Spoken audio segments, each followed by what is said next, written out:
All right. Hello everybody, and welcome. I am glad you're here. We're continuing our discussion. We're just having a discussion. We're continuing our discussion about the drone. We have it out flying in the desert. We're going to do some mountain work with it. Not a mountain, I think, of this height, but this is a nice image.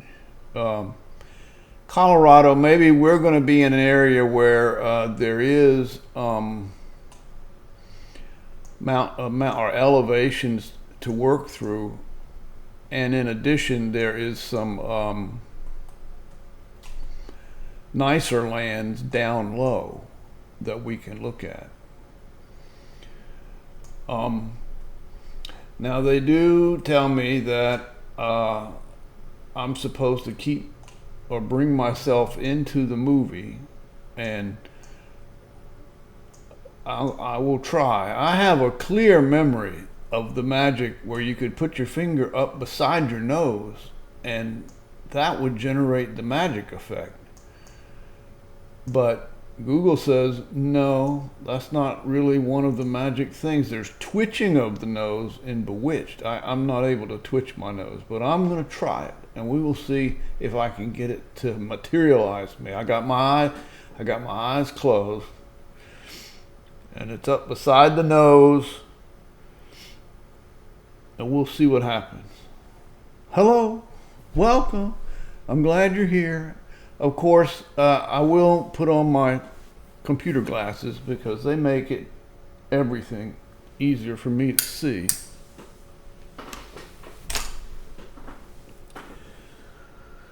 And I do have the drone out here flying in the desert.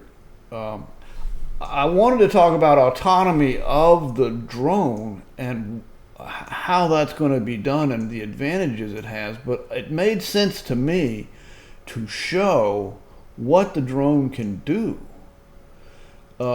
because that would make more sense of why the control panel exists the way that it exists.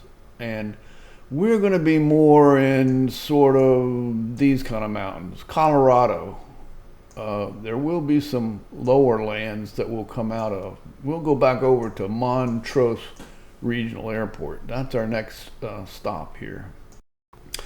And we will leave the drone out here in the desert and go back over to Montrose. Of course, I always like to just take a look to see what's available here, or to see what Bing is showing us.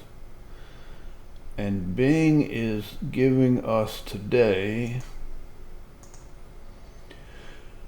St. Michael's Church Tower of Glastonbury Tor. That is in England, and we'll take somewhere around in here is Bristol. That's where the airport is, and I will go and look at that in Google Earth. And here is the Glastonbury Tor. Our elevation is 262 feet, and this is 300 feet across here. Okay, there, we found it on Google Street View. They don't have a hedgerow here. And what's interesting, we can go and look at a different view of this. And they say that the nearest airport is in Bristol. You can see that there. We can measure that.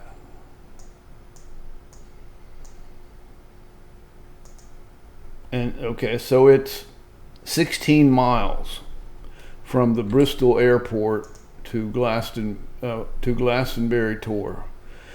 And if this plane, you'll see when we fly it, this plane could get there in 8 minutes. It would be a nice ambulance system to take off from this big city, go there and fly back. Anyway, we'll leave that alone and go back to Keyshot and say thank you, Bing. And now we want to go into Google Earth over to the Montrose Regional Airport. And we're getting ready to say goodbye to the plane for a little while. We'll come back, but I feel like I just have to show you this. To me, is unbelievable. And I looked into the magic of making myself materialize. And here it is from NIH a gesture elicitation study of nose-based gestures. Wow. And I think we can get the PDF to open. And I will say on the basis of this that I'm not going to have any further opinion on nose gestures. I can't wiggle my nose back. I can, but I will embarrass myself. But this is what I thought. Of course.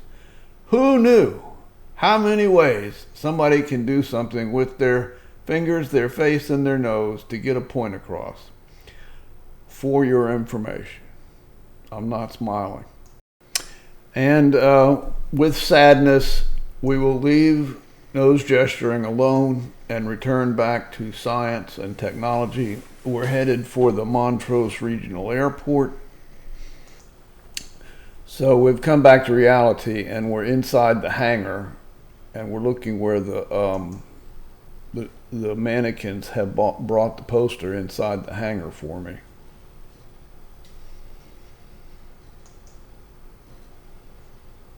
And we'll move up a little bit on the view.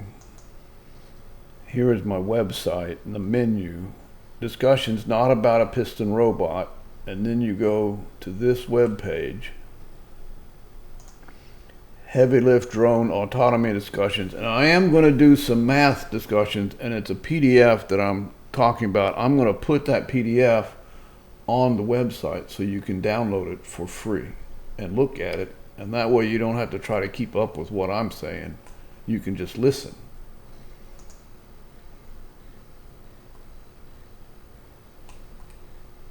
And I do like to always bring this up. We're talking about something, a drone to a 2,000 horsepower worth of engine. Any physically real object has the potential that it could hurt somebody. It's my advice, if you're managing a physically real item, you should manage it in a manner that is legally allowed and reasonable and safe. And if you can't manage it in that manner, my advice is do not create it as a physically real item. All right. All right, and we're back at the Montrose Regional Airport. The elevation of the airport is 5,700 feet, and my elevation above the airport is 27,000 feet. So that's just so you can see it. And we're going to make a line that starts at the airport and goes out 3.6 miles. So it goes to right there. Okay. And then this will take about a minute and a half. He'll go from this altitude of the airport up to an altitude of 5,000 feet above ground level. So he'll be at 10,000 feet. And so that's right where these little cultivated areas are. So we'll stop there for a minute.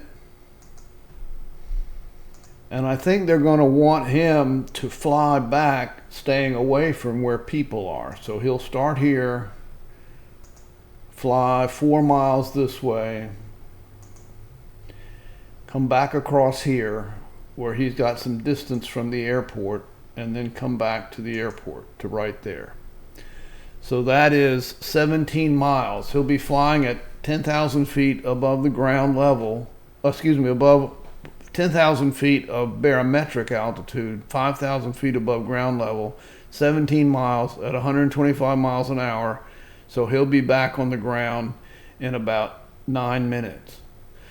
And I just want to show you that, to me, seems pretty impressive. And he will only have used about 20 pounds of fuel. He'll have 580 pounds left. And now we're going to take a look at some of the math of that. And as I was looking at this, I have a feeling the military are going to tell him, you should have come down to about here and gone across where you're not going over so much population. All right, now this will be a PDF on my website, so I will show you what that looks like.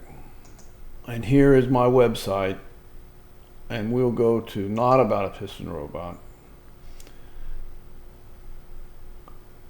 this is the original heavy lift drone discussion, and these are the discussions about autonomy.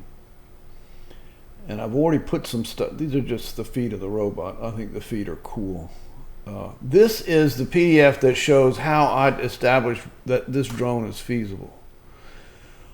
This is an image of the control panel. Here's the first 2 YouTubes that I've done. And this is a discussion about how I created the propeller. And we'll talk about all of that. But I'm going to put another PDF. It's a free for download. I'll put another PDF here talking about him flying this mission that I just outlined for you. And so that's what we're going to go to. I don't have it on the website yet, but I'll get it there. And I don't think I can do this in 15 minutes in a reasonable way. So I'll start, but I'll just make 2 videos or maybe 3. It just depends. But I don't want to explain it so quickly that it's confusing. Let's take a look at that PDF. And here we go. It's 4 pages. I'll put it against the backdrop of flying at that airport. This is my website. This is the place, the web address. Somehow in PDF I can make this into a link, but I don't know how to do it. And then this is a 67 megabyte PDF that shows how I got to where I am. And then I'm going to put another one on there. And that PDF is this document, which is 4 pages. So 1, 2, 3, 4. So that's what this document is. You can follow along. You don't have to, you can take notes, but you can just follow if you want to.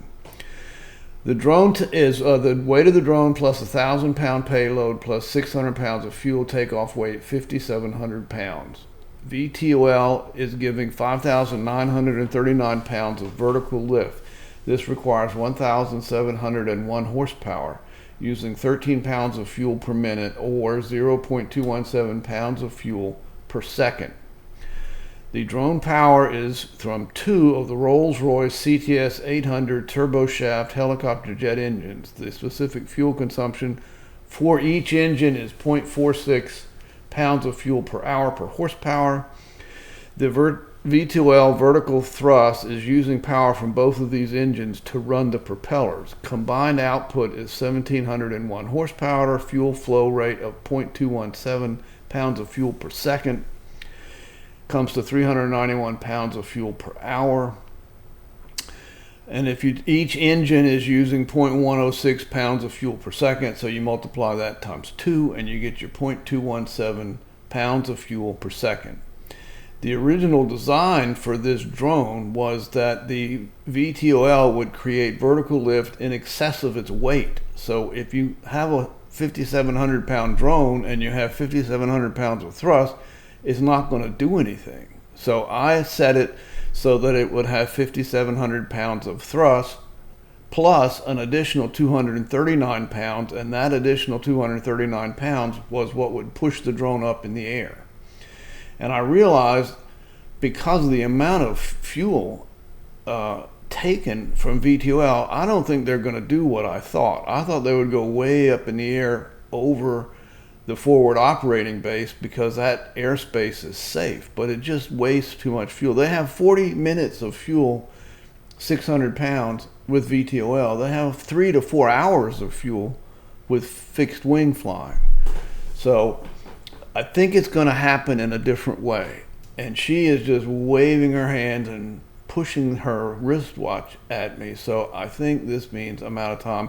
I'll start another one and we'll get through this and you'll see how this drone performs.